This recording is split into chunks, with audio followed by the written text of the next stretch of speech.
तुर्की के इस रेस्तरां में मछली फिर से परोसी जाने लगी है, लेकिन हफ्तों तक हालात अलग थे। रेस्तरां मालिक आबिदिन ओआचेल को अपना मेन्यू बदलना पड़ा था। जो थोड़े से मेहमान आते थे वो मछली नहीं खाना चाहते थे, इसलिए आबिदिन ने मीट कबाब पर हाथ आजमाया। इससे उन्हें गर्मियों में थोड़ी मदद मिली जब प्रिंसेस द्वीपों के आसपास के पानी पर बदबूदार लिसलिसी काई की विशाल परत जमा हो गई थी। टूरिस्ट ने आना छोड़ दिया था। 1 महीना और 20 दिनों तक संकट बना रहा।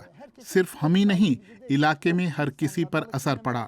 मेहमान डर गए, कोई मछली नहीं खाना चाहता था। हमने उन्हें समझाया, लेकिन वो सुनने को राजी नहीं थे। ये कीचड़ कैसा है, वो पूछते थे। कैसी बीमारी है ये, हम पर कितना बुरा असर पड़ेगा इसका। शहर प्रशासन ने कीचड़ को साफ करने के लिए कूड़ा करकट बीनने वालों को रवाना किया। मारमरा सागर के आसपास काई की ये लसलसी विशाल परत पर्यटन सेक्टर के लिए तबाही जैसी थी। अब हालात सामान्य होने लगे हैं। इस्तांबुल के पास के द्वीपों में सैलानी लौट आए हैं। शहरी लोगों को भी तनाव से छुटकारा मिला है। वो फिर से मछली का ऑर्डर देने लगे हैं। ओआचेल कहते हैं, देंगे ही। मछलियां बिल्कुल स्वस्थ हैं, उनके गलफड़े साफ हैं, अच्छे और लाल। अगर उस कीचड़ से मछलियों पर असर होता, अगर कीचड़ उनके गलफड़ों में घुस जाता तो उनका दम घुट जाता, लेकिन ये नहीं हुआ है। लोगों की याददाश्त कमजोर होती है। रेस्तरां मालिक के व्यापार के लिए ये अच्छा है। उनकी उम्मीद कायम है। हर चीज फिर से साफ हो गई है, हर चीज सही है। लेकिन कई वैज्ञानिक इस आशावाद का समर्थन नहीं करते। समुद्री जीव विज्ञानी मुस्तफा सारी भी उनमें से एक हैं। वो कहते हैं कि कीचड़ अब दिख नहीं रहा है, इसका मतलब ये नहीं कि वो हमेशा के लिए चला गया है। जो हमने देखा वो तो समूची काई का महज 1% है। असली समस्या तो वहाँ नीचे समुद्र तल पर है।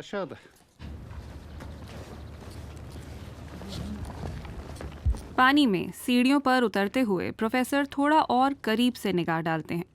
3 महीने पहले वो यहाँ पाँव नहीं रख सकते थे। जून में एयरडेक की खाड़ी ऐसी ही दिखती थी। गर्मियों की तपिश में पहले की अपेक्षा और तेजी से बढ़ने फैलने वाली छोटी सी काई का अवशेष है ये कीचड़। सतह पर हालात सामान्य हो गए दिखते हैं। प्रोफेसर सारी डेड जोन में डुबकी लगा रहे हैं। ज्यादातर कीचड़ समुद्र तल में डूब गया है, जहां वो एक महीन चादर की तरह पसर कर अपने नीचे तमाम जीवों का दम घोट रहा है। 30 मीटर की गहराई तक जिंदा रहने वाले तमाम स्पंज मर चुके हैं। अपनी आज की गोताखोरी में हमें एक भी स्पंज नहीं दिखा, जबकि हजारों होने चाहिए थे। कोरल भी मर चुके हैं। इन गहराइयों में कहीं भी एक भी कोरल नहीं दिखा। ये नुकसान बहुत ही भयानक है। सारी कहते हैं कि ये विनाश हुआ है उद्योग और सीवेज के कचरे से। तुर्की के सबसे बड़े औद्योगिक संयंत्र मारमरा सागर के आसपास स्थित हैं। जल विज्ञानी लेवांट आर्ट्यूस पिछले 30 साल से समंदर की धीमी मौत को देख रहे हैं। वो हमें दिसंबर 2020 के वीडियो दिखाते हैं। उनमें दिखता है कि बड़ी संख्या में मछलियां एर्गिन नदी के डेल्टा पर मर रही हैं। जानकार मरी हुई मछलियों और आधे साल बाद ही समुद्र में उभर आई लसलसी काई के बीच सीधा जुड़ाव देखते हैं। मारमरा सागर को बचाया नहीं जा सकता है। वो मर चुका है, गायब हो चुका है। हम इतना ही कर सकते हैं कि इस सागर से अपना नुकसान न होने दें। इसके लिए समंदर को कूड़ा घर समझना छोड़ें और हर चीज को इसमें फेंक देने से बाज आएं।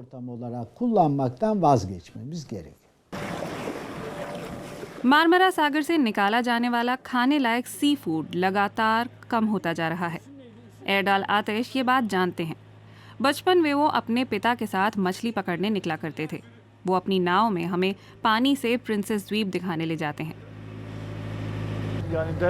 अगर कोई नए हालात के लिहाज से खुद को ढाल ले तो यहाँ जिंदा रह सकता है, लेकिन सिर्फ मछली पकड़कर जिंदगी चलाने के लिए तो ये बहुत मुश्किल है। वे यहाँ और बसर नहीं कर पाएंगे। एरडाल कहते हैं कि वो भूमध्य सागर के दक्षिणी इलाके की ओर जाने की सोच रहे हैं, जहाँ पानी अब भी साफ है। लेकिन उन्हें डर है कि ये काली परछाई तो वहाँ भी जल्द ही फैल जाएगी। और ज्यादा काई वाला कीचड़ होगा। ये होकर रहेगा। हो सकता है समंदर मानो हमसे कहना चाहता है कि वो मर रहा है, वो पुकार रहा है, मुझे बचा लो वरना मैं खत्म हो जाऊंगा। तुर्क सरकार ने मार्मरा सागर में पानी की गुणवत्ता को सुधारने के लिए एक आपात योजना का ऐलान किया है, लेकिन अब शायद बहुत देर हो चुकी है।